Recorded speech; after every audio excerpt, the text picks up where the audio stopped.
Like the Chief of Six Nations of the Grand River is calling on the federal government to commit $10 million to search for unmarked graves around the country's first and longest running residential schools in Brantford. Adam Atkinson has the details.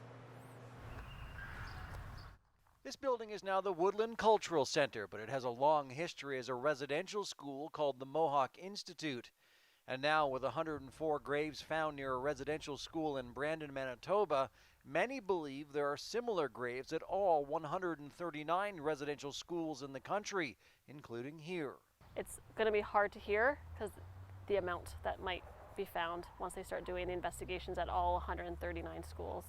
The front part of this property has already been searched, but Janice Montour, the executive director of the center, says the back portion of the property was never investigated. The challenge will be where to look for a mass grave in Brantford.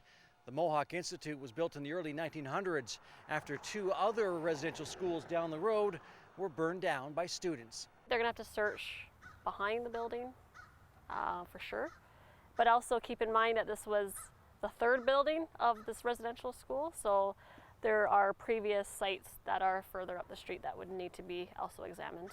Elected Chief Mark Hill wrote a letter to several members of government asking for $10 million to search this and surrounding properties thoroughly.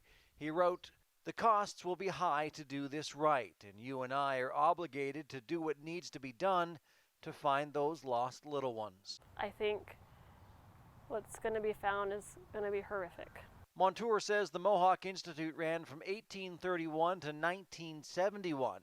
It was the oldest and longest running residential school where Aboriginal children were taught to forget their language and culture. Now it's a place for natives to learn all about their history. Adam Atkinson, CHH News, Brantford.